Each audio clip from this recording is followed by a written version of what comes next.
Hey everybody, Whit and Carrie Heim here with whitandcarrieheim.com, and today we're talking about choosing a network marketing company. We want to give everybody some pointers on what they need to look for in choosing a network marketing company, because like me and my wife, when we first started, this was our first rodeo.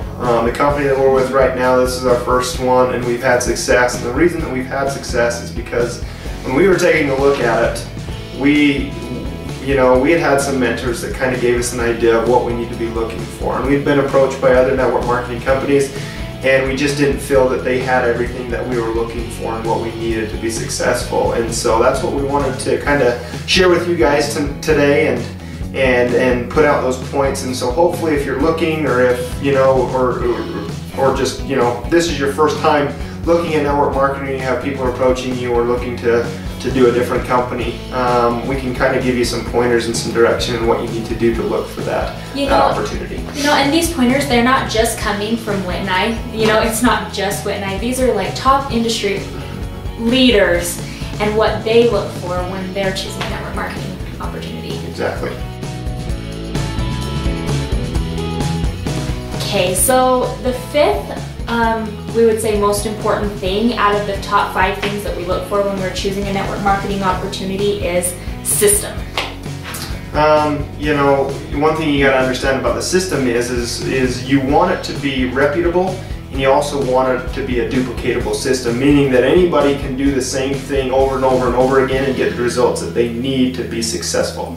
Ray Higdon, he says that if it works but it doesn't duplicate, don't do it. Because you're shooting yourself in the foot if people can't do what you're doing. Yeah, exactly. And so, and you got to look at, is there a plan that's already laid out with that company that will set up a 60-day, a 90-day plan that will gain those results in those 60 to 90 days when you first enroll with the company on what you need to do to achieve those goals. And if they don't have something like that set up, it's probably, not to say that you could be successful, but you're going to have a lot harder time to do that, because you're basically just going off of whatever your gut instinct is trying to reinvent the wheel.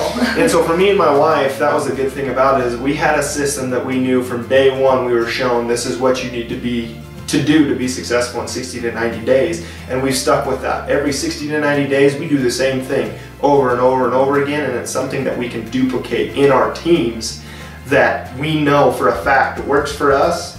So if we show our team how to do that, it will do the same thing. So number 5, system. Can people get from point A to point B, and is there a plan laid out for them? All right, the next thing that we wanted to talk to you guys about was compensation, because obviously if you're going to do anything, you want to know how you get paid. And in network marketing, every compensation plan will pay money. And instead of focusing on the little details, I want you guys to look for 3 key components to a compensation plan to maximize the payout of what you want to achieve in that company. And so the first thing that I wanted to talk about and explain to you guys is the percentage of each dollar that's coming back to a distributor. A lot of the companies, they vary, usually between 35% to 50% of each dollar is going back to distributors. And so obviously you want that to be closer to that 50% range. And usually if you can find a company that has that 50% payback to a distributor of each dollar, you know that it's going to be a very, very aggressive compensation plan, just because obviously they're willing to give half of their profit back to you as a distributor to go out and to talk about what they have. And obviously if you're on the other end of that spectrum of 35%, chances are you're not gonna build, you could build a high income. It's just going to take you a lot longer, just because less of that dollar is coming back to you in the long run. So the second thing that you want to really look for in any compensation plan is the average revenue per distributor. And how you find this is you go and you ask a leader, what's your volume and how many people do you have on your team? And the reason you want to do this is because you want to find out the customer base of each distributor. The reason why you want to do this is because you want it to be at least 70%. 70% and higher, it shows that it's stable. It keeps you FTC compliant. And not only that, but you want it to be higher because So say, you know, the average auto ship is $100. That's what the average auto ship is in any company. So if you're taking a look at that average revenue per distributor and it sits around $100, $200, that means that people are building their business off of distributors. You know, people are garage qualifying, if you get what that means. You know, they have products stacked up in their garage. And that's not what you want. You want people that are going to be taking the product and that they're going to be consuming it.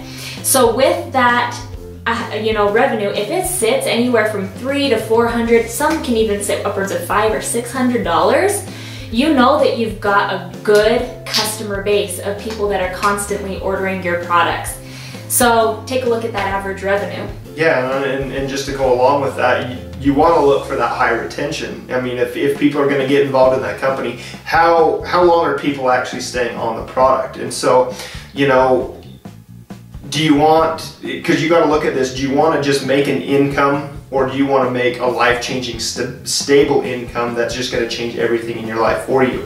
And so, you know, if the retention is low, you constantly have to rebuild it. People are just getting on the product and then just disappearing. I mean, obviously you're just going to be in that thing and you're not able to build an actual stable residual income. And so just like my wife was talking about is look for that at least 80% retention rate in your company. If people are going to get on, at least 80% of the customer base is staying on that product. Because I mean, obviously just do the math on that. If you get 80% of your customer base to stay on that product and are constantly on that auto ship in your business, obviously you're going to build a very, very stable residual income on, you know, not just in the upfront part of your compensation, but the actual, you know, residual side of this because of those auto ships that come through. And not only that, but you know, it's kind of what you're able to do when you have a high retention rate is you're able to plant little seeds now. And you're going to be, you know, reaping the benefits from that months and months, even years down the road. It makes it easier to build that residual income off of it. Yeah, and with the compensation plan is if you have an 80% distributor, you know, all 80% of your entire company is distributors and 20% of them are just customers. I mean, obviously, what does that tell you?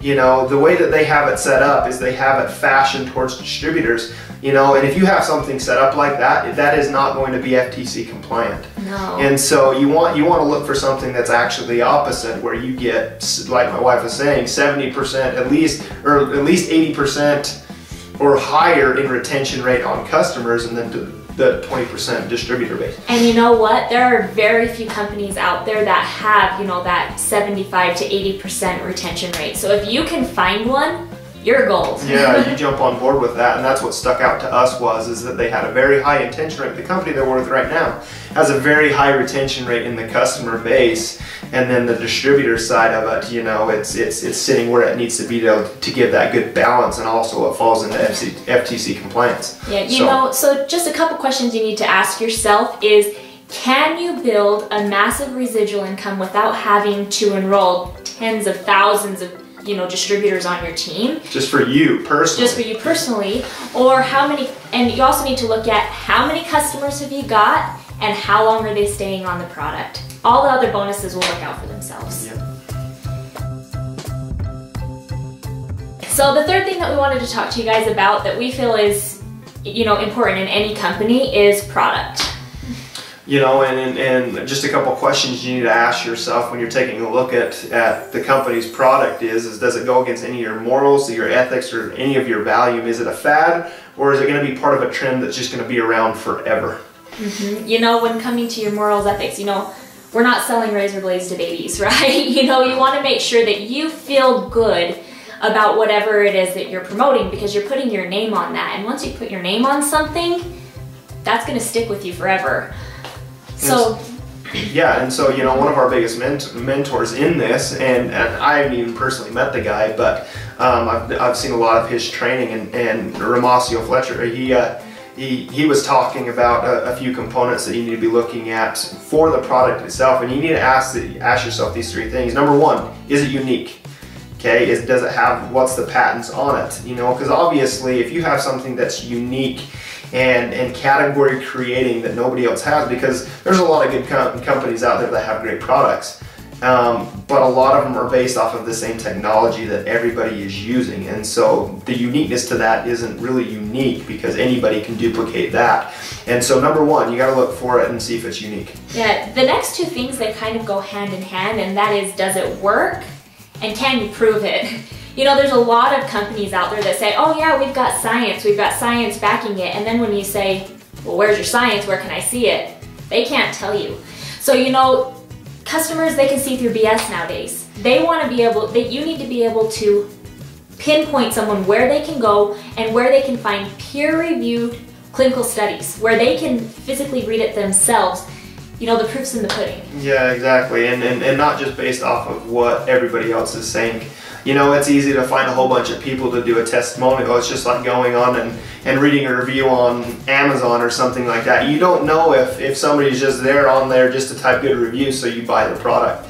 And so you definitely need that science behind it. And where is it published? I mean, a lot of companies claim it's, you know, it's a peer-reviewed study by so-and-so. Well, go and find that peer-reviewed study, because what I've come to find out, a lot of it is just words and not backed by a lot of science. And so take a look at that and have them, whoever's talking to you about your opportunity, direct you to where you need to be. You know, that you can actually take a look at the science behind it, where the money's coming from, who's paying for it, or if it does have a third-party validation, because to me that's important. It has to have a third-party validation, not just the company saying they have the great product and you know, the unique product, but it has to come from somebody else, not the company paying for it, and you know, that third-party validation coming from somebody else. You know, and another big thing is it affordable? You know, if someone feels like it's too expensive for them to consume every single month, you're not going to be able to build a residual income off of that. You know, you need to be looking for something in this economy that is honestly less than $50 that you can have that base, you know, product line off of. Yeah, exactly, and that just brings up another point that I thought of is, you know, is it consumable every 30 days? You know, that's a huge thing for me. I mean, how do you build a residual income off of something that somebody can order 1 month and then wait 6 months later to get it again? To me, that, you know, you have to find a whole bunch of people, just you personally, to consume in your business, because let's face it, they're only ordering every 6 months. And so you have to have a lot more people versus you have a product that is consumed every 30 days. And if you can find something like that in a product, I'll tell you right now, you got an opportunity and you better run with it. And when I first started, I thought product was the most important thing. And what I learned is, you know, when you're putting a few components together, which we'll go over, you know, a little bit later on, some of that, product is not necessarily the most important thing. But, you know, if you find these few things in this product, I'll tell you what, jump on board with it and try to piece the other things together. Yeah, and you know what, last, it's got to make you excited. You've got to be excited to talk about this. If you're not excited, you know, getting up every day excited to talk about what you have your hands on, you're not going to do it. You're not going to go anywhere with that company. No matter what you do, you won't wake up every morning, you're not going to talk to anybody about what you have. That's just the reality of it. And so you got to be, like she said, be excited about what you have. Yeah, so that is number 3, product. Okay, so, you know, the second to last thing that we want to talk about that we feel is not quite the most important, but extremely important, is timing. And, you know, before you guys say, yo, timing isn't everything, you know, what we've come to find is the people that say that timing isn't important usually don't have it. You know, it isn't everything, and I truly believe no matter what you go and do, you can make money at it. You know, if you're persistent enough and you want to work hard enough, you'll find the money in it and you'll make what you want out of it. But for me, when it came to the timing part of it, let's be real. I'd rather nobody know about what I'm doing, so that way when I'm talking to people and everybody I talk to, I never have to have that problem of, oh yeah, I've already heard that, I already know about it and everything like that. I don't have that problem. You know, I love how Rachel Jackson puts it. She says, imagine that you are part of a company and your main product that you have is a cure for cancer. You are so excited to go and talk to everybody that you know about it, and they're going to pay you $10,000 for every, you know, pill that you sell for this cure for cancer. But imagine this, you walk out the door and every single person that you're talking to is all like, oh yeah, I've heard about it. Oh yeah, I'm taking it. You know, I already have someone that I'm going to. Your timing kind of stinks, right? So, you know, that just goes to show that yes, product is important, but timing is even more important. Yeah, exactly. You know, you don't want to walk out your doorstep and everybody has a sign that's saying, I'm selling a magic pill. Because no matter how much money it is, it doesn't matter, because you're not going to sell a single one because everybody already knows about it. So let's face it. So what we wanted to explain to you is, how do you recognize timing? And one thing that we've learned in the last little while that we've been doing this is that every company, whether it be traditional business or a network marketing company, they go through what they call the S-curve of growth. And so just imagine a big elongated S. And that first bottom part of it is what we call the pioneering stage, where people are accumulating, because let's face it, the fastest way to spread information is just people talking about it.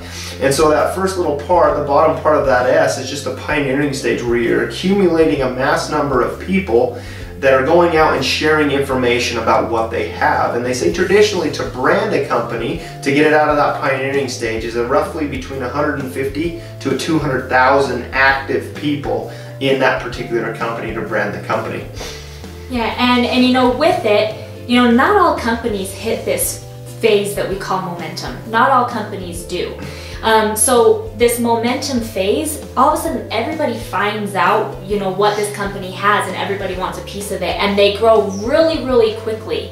And people that have ridden this wave of momentum, they say it's magic. You know, time is condensed, and people, you know, you're able to get done in a day what would have taken you a month, you know, at any other point of this S-curve. Yeah, exactly. And what makes this possible is what we talked about earlier. The number 5th thing was that duplicatable system that company has that makes you the most effective, because all this S-curve is learning to position yourself in the right place on this to capture the growth of the company. Because it's just like surfing. You know, if you're sitting out there surfing and you miss the wave, you're not fast enough to swim after it, to catch it, to get in front of it. You know, you basically have to wait for the next wave or opportunity to come your way. And who knows if you're going to catch that one. And so when you know you have something, you want to grow with that entire wave, because once you hit that momentum in a company, okay, there's going to be a lot of money generated in that, and those people that have positioned themselves in the right place to grow with that, it's just going to be, like my wife said, I mean, it's just absolutely magical when it comes down to it, because once that company levels off, they usually only grow about 2 to 5% after that. So you got to ask yourself the question, do you want to be first or do you want to be last? Let's face it, everybody wants to be first in an opportunity, and everybody wants to be the first to know about it. You know, and like I said before, not all companies hit it, but if you've got a reputable, duplicatable system that people can use, you've got an amazing product that people want and people are staying on, chances are, odds are in your favor, you know, that company is going to hit that massive momentum. So you've got to work your butt off, you know, and ride that wave. And so if you can find that, and if you can find that S-curve of growth, but that was one of our main questions is where do I sit in the company?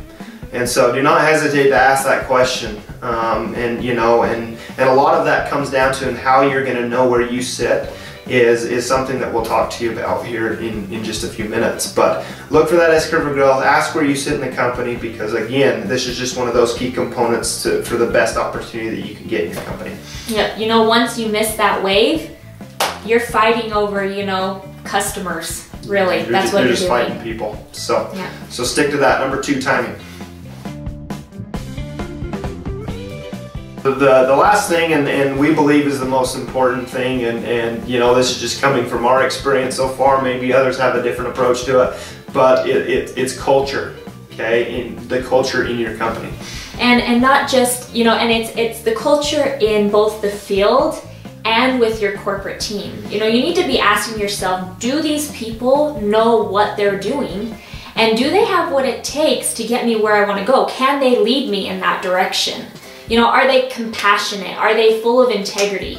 You know what's their reputation? Yeah, exactly. I mean, obviously you want to be partnered with people that are going to create a culture in your business that you have the optimal chance to succeed, obviously. And so, you know, it's just like Tony Robbins says, find somebody that has what you want and learn how to do what they do, basically. And so you go to those leaders, you find those leaders, and you need to ask yourself, if you find these leaders in your company, is this somebody that I want to be following? You know, you got to ask yourself that question. Do I want what they have? And if you can find that, then obviously you pinpoint that leader and you go and duplicate what he's doing and have him mentor you. Yeah, so, you know, if you are in another company, you know, in a different company right now, and, you know, take a look at the leaders that are in your company and ask yourself a few things. Do you want their life? Do you want their relationships? Do you want their marriage? Do you want their finances? And if you can't answer no to these questions, you might need to find a different, you know, a different culture that better matches you. Exactly. And so, and another thing that you got to look at too is there respect between teams? Because let's face it, in network marketing, you're gonna start your own thing, and there's gonna be multiple teams that are gonna be created with this, and massive teams that are gonna be created with this. And you got to ask yourself the question: do all of those teams mesh together, where everybody is helping everybody, whether they're part of your organization or not? How is that meshing together, and is that culture is it created from the leaders that, look guys, doesn't matter where they sit, our whole goal is to get everybody where they need to be in this. And so one of the biggest things is you becoming that leader, you know, and ask yourself, are the leaders in this company, do they have what it takes to make you a leader as well? And so, you know, and your job as a leader is basically, let's face it, educate and inspire other people to do what you know how to do. You know, in this day and age, you know, with technology the way that it is, you know, people are looking for connection. That's what they're looking for. They're looking to be part of something bigger than themselves. You know, they're looking for a mission, basically. And if they don't feel that, they don't feel like they're part of something big, they're not going to stick around. They're not gonna be willing to invest themselves into it. Yeah, exactly, and let's face it, you know, my biggest thing with network marketing when I took a look at the industry is it's a lot better way, and to me almost the best way to give them that. And so, you know, you got to learn to go out and you got to learn to go out and build that environment of support, love, compassion, and everyone matters. Yeah, everybody matters to you. I mean, if your whole main goal into this is money, chances are you're not going to have any of that, because that's all you want out of this is the money. Now, don't get me wrong, money is important. Let's face it. Most people, when they look at it, that's what they see as the dollar signs, and that's not a bad thing. But if you learn to just serve other people and you blend into that culture and you just make it better because of what you bring to the table, believe me, the money just falls into place, because you're already that person, you're creating that, and people just want to follow you. Okay? Yeah. So basically, to recap, you know, what we've learned, I guess, in this video is, you know, these 5 things, you're gonna have other people that might tell you that they're not, but these are from Whit & Carey and what we've gotten from the industry. Yeah. You've got system, you've got compensation plan, product, timing, and culture. So take a look at the company you're in, and if you're not in a company, be looking at these things. And if you need to make some changes, you know, do what you need to do. Do what you need to do, and find somebody that can mentor you into something better. And like I said, this was our first go around with this, and we found really good success with what we have. Why? Because we were able to put these things together, these components together. And I mean, if you can find 3 of those things, I think you're doing a pretty good job. But I mean, obviously, if I'm going to be doing anything, I want to be doing what the best is out there, and I truly feel that that's what it is. And so take these 5 things, apply them into your life however you see fit, and obviously go check out our website, whitandcarey.com, and also like us on Facebook. But we've enjoyed talking with you guys today, and we wish you the best. Yep. Thanks, guys. Have a good day.